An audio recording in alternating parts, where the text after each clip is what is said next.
கிறிஸ்துவுக்குள் மிகவும் பிரியமானவர்களே, அன்பின் ஆண்டவரும் அருமை இரட்சகருமாகிய இயேசு கிறிஸ்துவின் நல்ல நாமத்தினாலே உங்கள் அனைவரையும் அன்போடு வாழ்த்துகிறேன். இப்பொழுதும் இந்த இரவு ஜெப வேளையிலே மாறாத உங்கள் மன காயங்களை ஆற்றுகிற ஒரு அற்புதமான ஜெபத்தை, விண்ணப்பத்தை தேவ சமூகத்திலே ஏறெடுக்க போகிறோம். நிச்சயமாக இந்த கர்த்தர் துரத்துண்ட உங்களை, உங்கள் பிள்ளைகளை, உங்கள் குடும்பத்தாரை கூட்டி சேர்ப்பார். நொறுங்குண்ட உங்களை குணமாக்குவார் என்பதிலே மாற்றமே இல்லை.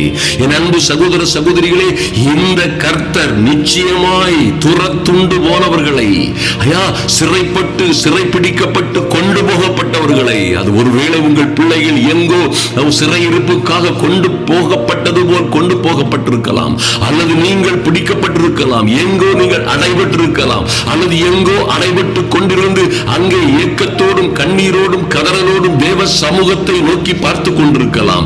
என் அன்பு சகோதர சகோதரிகளோ, என்றோ யாராலோ ஏமாற்றப்பட்டு வாழ்க்கை முழுவதுமாய் முடிந்து விட்டது, இனி நான் என்ன செய்ய முடியும் என்ற கலக்கத்தோடு இருக்கலாம். என் அன்பு சகோதர சகோதரிகளே, எந்த சூழ்நிலையில் இருந்தாலும் சரி, ஐயா மறுபடியுமாய் தோல்வி, இனி நான் எப்பொழுது ஜெயம் எடுக்க போகிறேன், என் வாழ்க்கையிலே எல்லாம் தோல்வி, நான் பார்த்த, நான் கேட்ட என்னுடைய செய்திகள் எல்லாம் கெட்ட செய்தியாகவே, தோல்வியின் செய்தியாகவே வருகிறது, இனி நான் என்று ஜெயம் எடுக்க போகிறேன். மிக நீண்ட காலமாய் இப்படியாய் உபத்திரவத்திலும் சோதனையிலும் அகப்பட்டு நொறுங்குண்டு போயிருக்கிறேன் என்று சொல்கிறீர்களா? என் அன்பு தேவ பிள்ளைகளே, உங்களோடு கர்த்தர் பேச விரும்புகிறார்.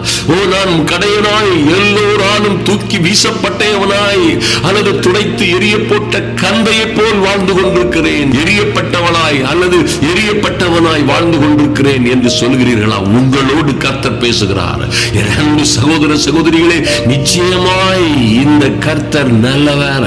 ஐயா, நிச்சயமாய் அவர் உங்களுக்கு நன்மையானவைகளை செய்வார். அருமையான தேவ பிள்ளைகளே, ஒருவேளை நீங்கள் இருக்கிற சூழ்நிலைகளில் எல்லாம் நீங்கள் வடிக்கிற எல்லா கண்ணீர்களும் கர்த்தருடைய துருத்தியிலே இருக்கிறது.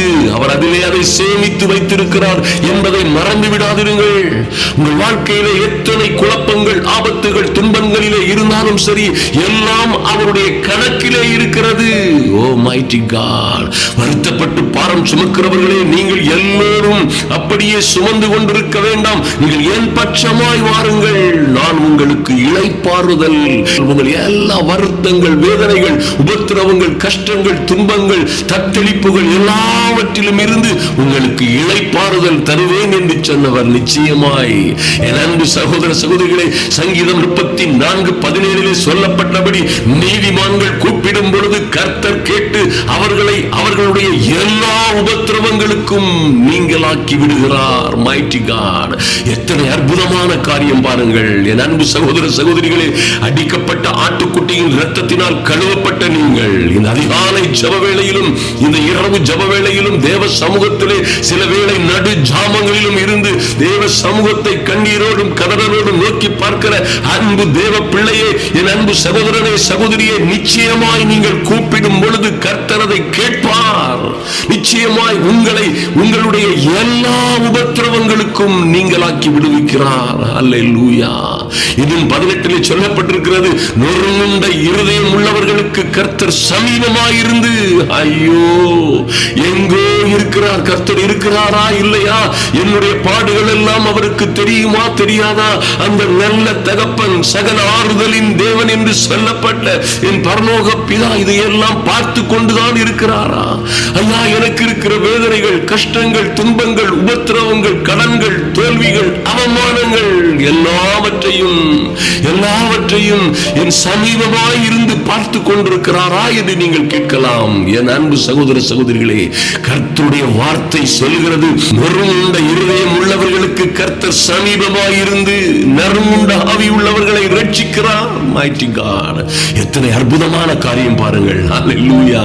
உன் மேல் என் கண்ணை வைத்து நான் உனக்கு ஆலோசனை சொல்லுவேன் நீ சொன்னாரே. எப்பமா சொல்லுவார்? எப்போ சொல்லுவார்?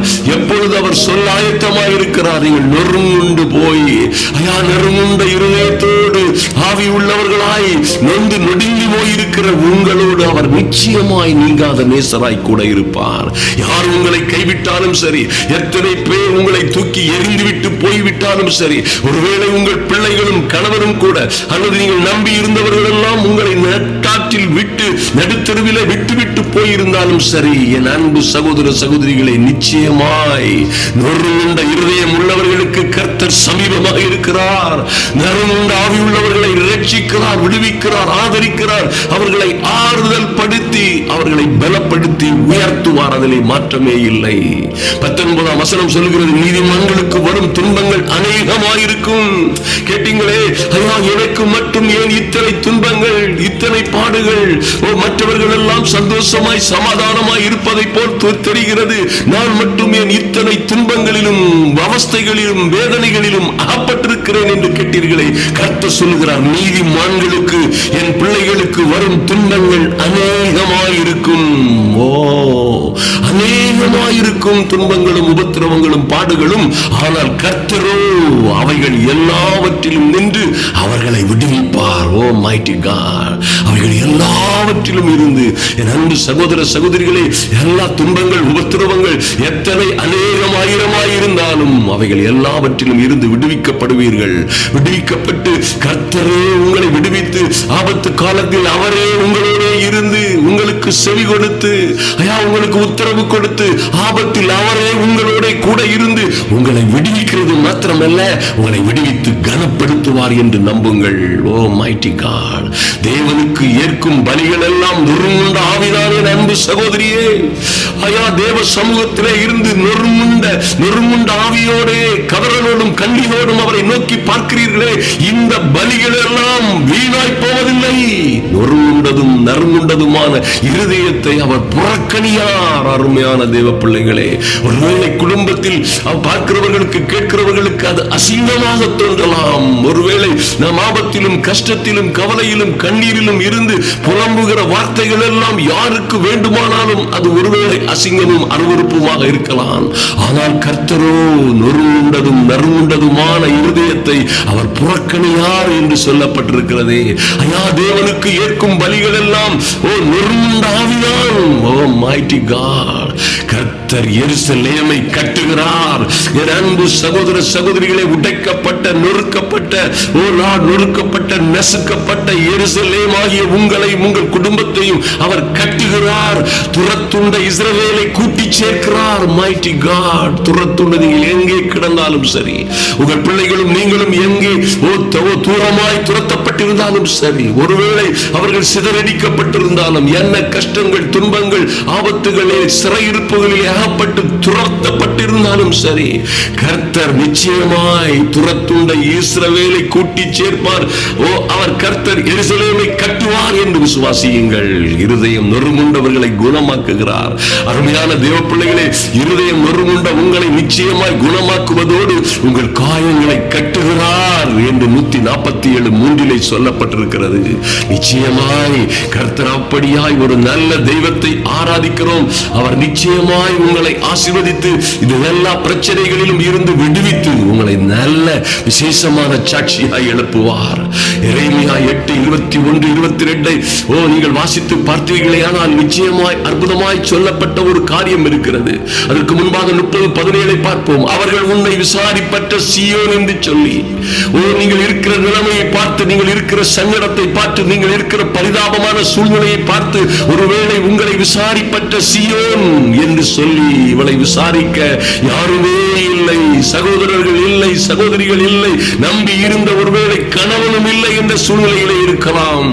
ஒருவேளை அன்பு தேவ பிள்ளைகளை, உங்களை விசாரிப்பதற்கு எவருமே இல்லாமல் இருக்கலாம். உன்னை விசாரிப்பற்ற சீயோன் என்று சொல்லி உனக்கு தள்ளுண்டவள் என்று பெயரிட்டபடியால், எல்லாரும் அப்படி சொன்னாங்களா? அதுதான் உன் சூழ்நிலையா?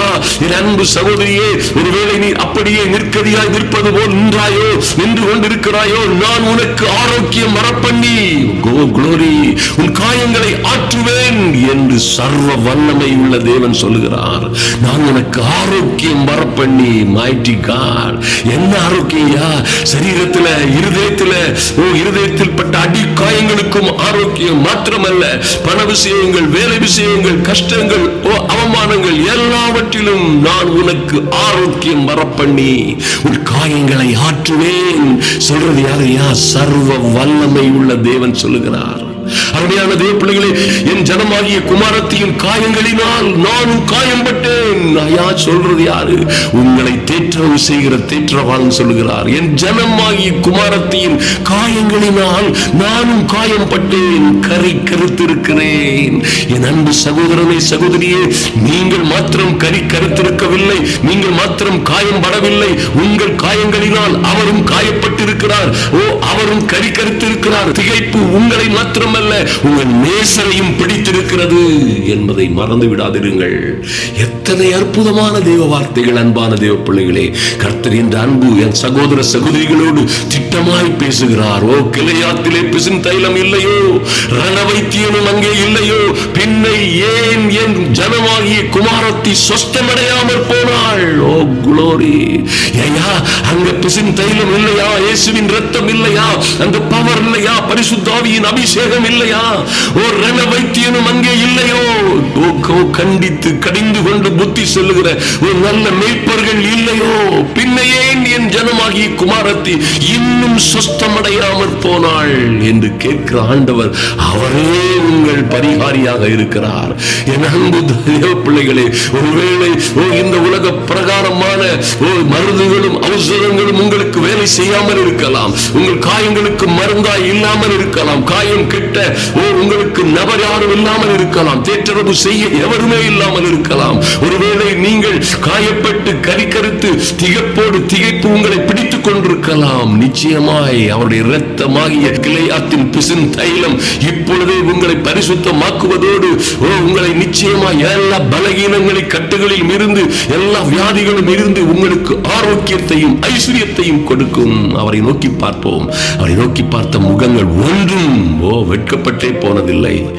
அவருடைய சமூகத்தில் வருவோம். அருமையான தேவ பிள்ளைகளே, அன்பின் பரலோக பிதாவையும் நன்றியோடு நோக்கி பார்க்கிறோம். சுவாமி, ஐயா, அந்த ஜெப வேளையிலே வந்திருக்கிற என் அன்பு சகோதர சகோதரிகள் ஒவ்வொருவர் மீது பூரண கிருபை உண்டாகும்படியாய் ஜெபிக்கிறோம். நன்றி செலுத்துகிறோம் ராஜா.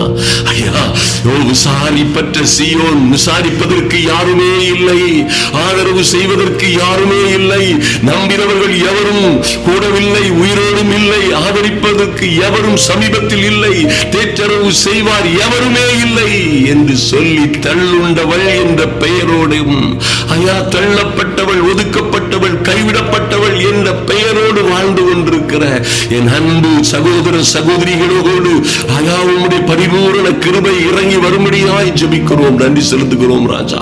நான் உனக்கு ஆரோக்கியம் வர பண்ணி உன் காயங்களை ஆற்றுவேன் என்று சொன்னீங்களே, இப்பொழுதே ஆரோக்கியம் வர பண்ணும்படியாய் இந்த ஜெப வேளையிலே இவர்கள் காயங்கள் ஒரு நாள் கட்டப்படும்படியாய், ஆற்றப்படும்படியாய் ஜெபிக்கிறோம். நன்றி செலுத்துகிறோம் ராஜா.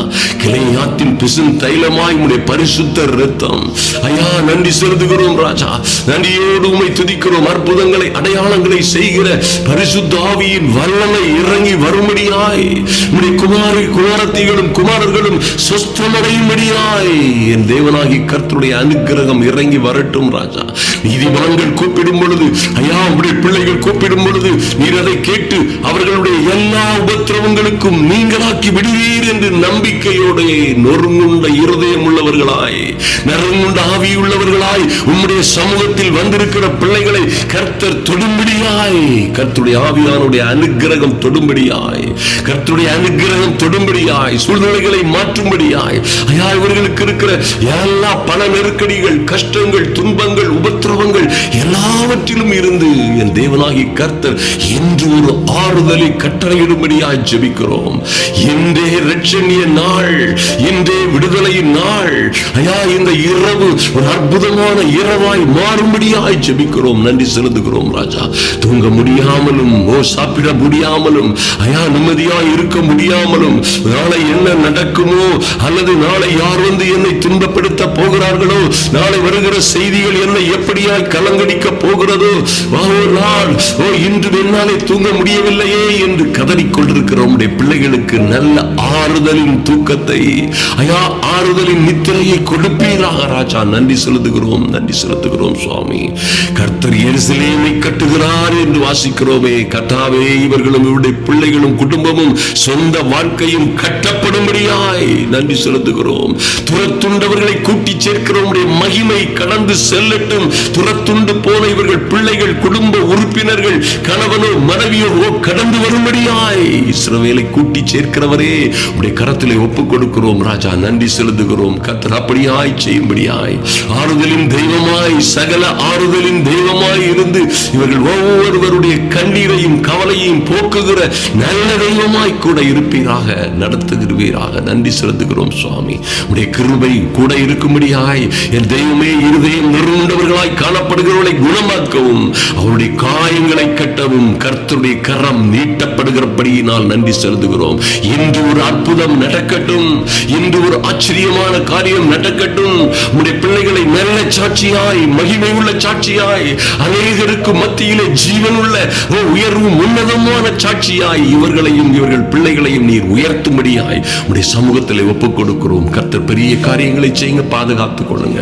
கிருபையினாலும் இரக்கத்தினாலும் முடிசூட்டுங்க. அன்பின் ஆண்டவரும் அருமை இரட்சகருமாகி எங்கள் இயேசு கிறிஸ்துவின் நல்ல நாமத்தினாலே ஜெபிக்கிறோம் எங்கள் மகிமையின் நல்ல பிதாவே, ஆமென்.